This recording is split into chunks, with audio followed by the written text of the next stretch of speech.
Here is exactly how you're going to manifest your soulmate, your divine counterpart. That's what you want, right? Hi, if you don't know me, my name is Sedona Lee, and this is my YouTube channel, Spirit of Sedona, where I do channeled messages whenever they come through. Talk about manifestation, affirmations, how to become the best version of yourself. And yeah, if you clicked on this video, it's because you saw maybe not the thumbnail, you saw the title, and you was like, I want to know how I can manifest my divine counterpart. First of all, I believe that everybody has a divine counterpart. Now, whether or not everybody experiences their divine counterpart in their current lifetime is a different question.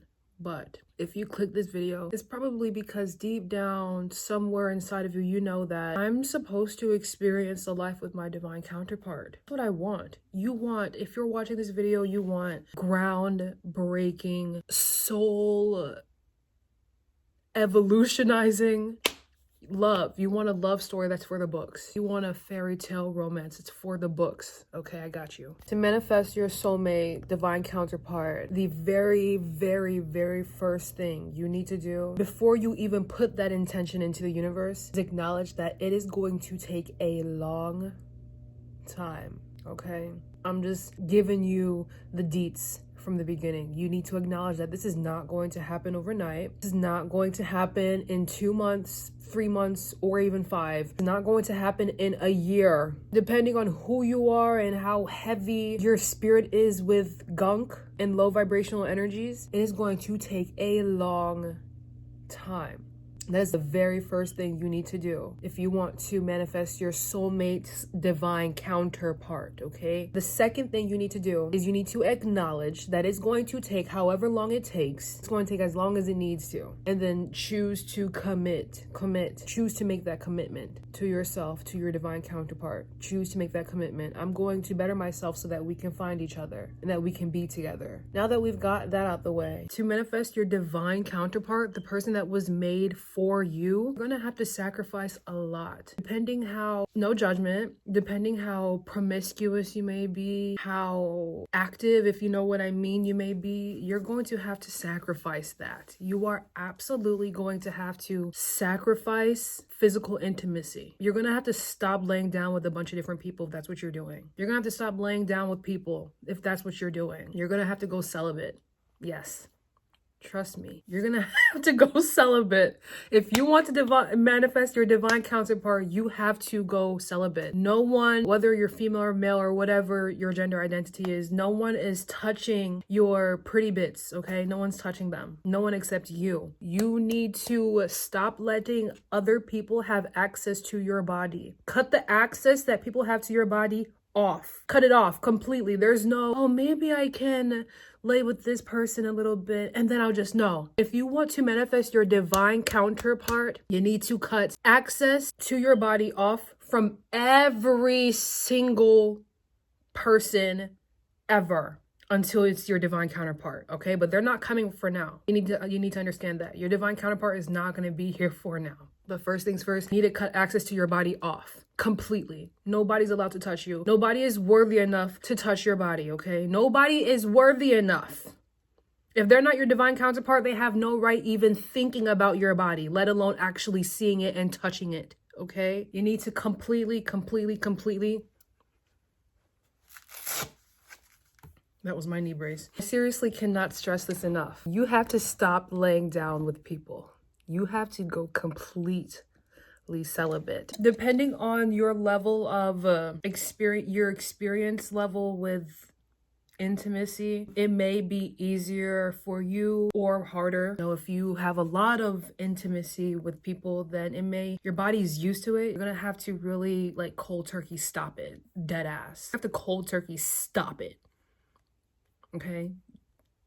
Your body will get over it. Buy some toys if you really need it. Soon enough, you won't need toys. So I cannot stress it enough. You have to stop letting people have access to your body, okay? First thing, that's where we're gonna start there. Now that you've stopped letting people have access to your body, let me get my notes out. Oh yes, sacrifice momentary gratification. You need to heal your spirit. Easier said than done, right? To be able to identify as someone that is in a romantic relationship with their divine counterpart, their soul's mate, you have to acknowledge that that's the highest form of romantic love. That's your soul's mate. Okay, to be able to be with fully aligned with your soul's mate, not the other half of your soul, but like your soul's mate, the soul as like complements yours perfectly. You have to exist as your soul. You understand? You have to know who you are. You have to be able to be authentic to yourself. You have to know yourself. You have to know yourself, not your identity as not your ego identity, okay? Whatever, not your false self, not your ego self, because that's not you. So that's what I mean when I say you need to heal your soul. In order to know your true self, you need to purge your spirit, purge yourself of old traumas, old wounds, thoughts, beliefs. You need to purge your body, your spirit of things that hurt you in the past. You need to purge yourself of that darkness, of that heaviness of low vibrational energy. You need to purge yourself of that. And that is a process that, depending how heavy that weight is on your spirit, that's a process that's going to take years. Listen to me, okay? Trust me, I would know. The process that's going to take years. It could take a decade. That's why I say everyone has a divine counterpart, but not everyone may be able to experience being with their divine counterpart in this lifetime. Because to align with that energy, that frequency of being with your divine counterpart, it takes a lot. You need to discover, you need to know who you are truly.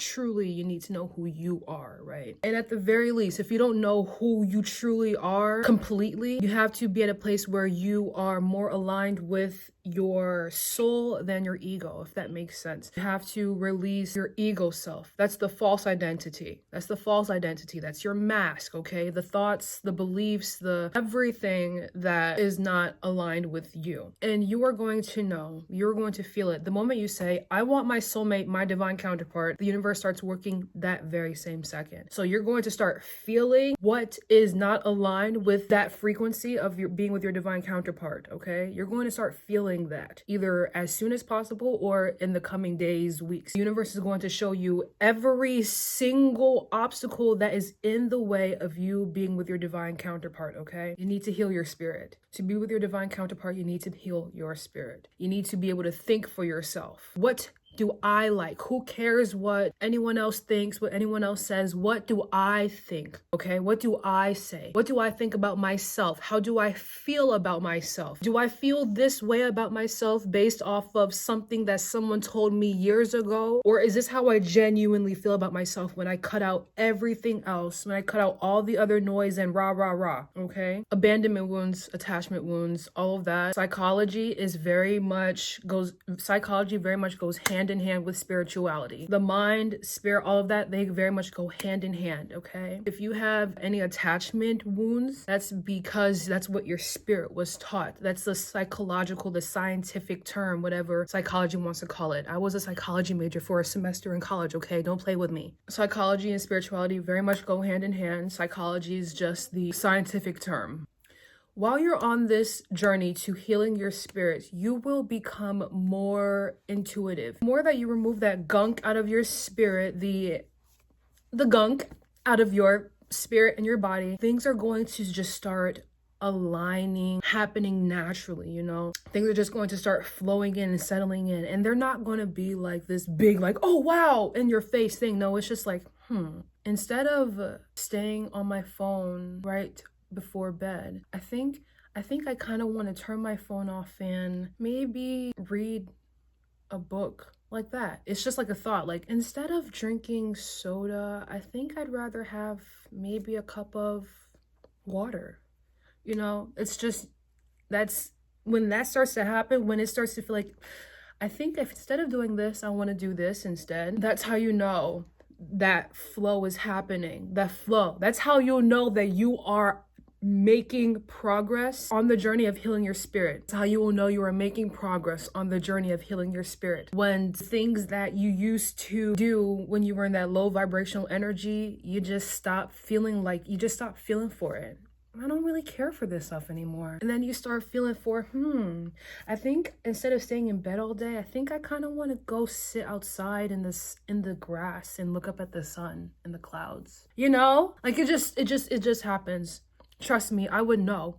Trust me, I would know. You never want to force it. You never want to force it, because when you force things, you can try to force it, but if it's not aligned, it's not going to stick. When you heal your spirit, you are more tapped into divine, you're more tapped into yourself, your higher self. When the channels, your energetic channels have been removed of gunk, it's like, think of arteries. When you eat a lot of fat and oils and greasy stuff, your arteries are clogged. The blood running from your heart or to your heart, whichever, it's difficult for them to move through your arteries when your arteries are clogged. But the more you stop eating so much cholesterol rich foods, the more your arteries unclog, and then the easier it is for blood to flow to and through, to and fro. You understand? The more that your energetic channels are cleared away of gunk and debris and low vibrations and pain and hurt and trauma and ego, the more that your energetic channels are clear away from all that stuff, the easier it'll be for things to flow to you, to flow through your channels, through you, and to flow from your channels out of you. Okay, you're in a state of flow, right? So the more that your spirit is healed, you're more connected to divine, more connected to yourself. Now, you've been working on healing your spirit for a year.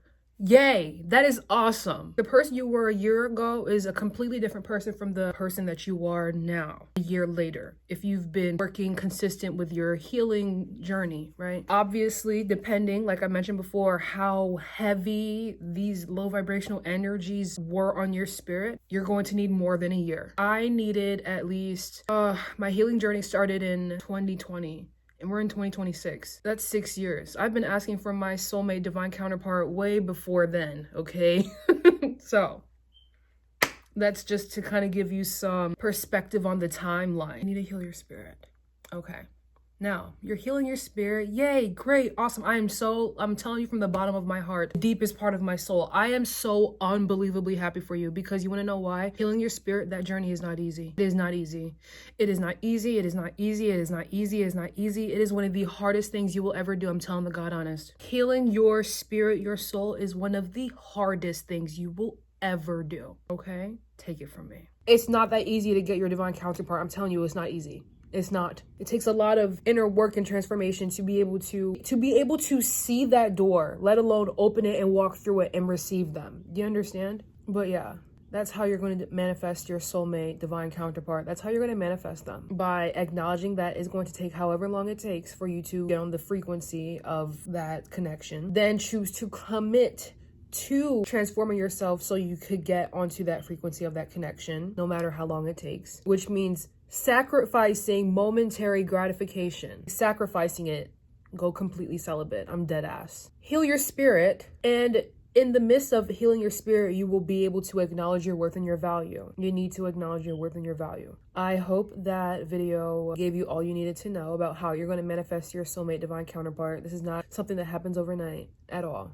Trust me, I would know. But if you're serious about manifesting your soulmate divine counterpart in this lifetime, that means it's because you're supposed to be with them in this lifetime. If you got to the end of this video, that means that you know deep in your heart that you are meant to be with your divine counterpart in this lifetime. 555 on my timer. All the people that heard to cut access off and to go celibate, they are gone. They're gone. They don't want to cut the access to their bodies off just yet. They don't want to go celibate. That's fine. They're not meant to have their divine counterpart at that time. That's not when that journey starts, okay? That journey's probably not even in their lifetime, in this lifetime for them, okay? But if you watch this video to the end, you know deep in your heart that you are going to be with your divine counterpart in this lifetime. And there you have it. That's how you're going to manifest them. If you like this video, like, comment, subscribe, and stay tuned for the next one. I'll see you in the next video. The universe loves you, and so do I. Mwah!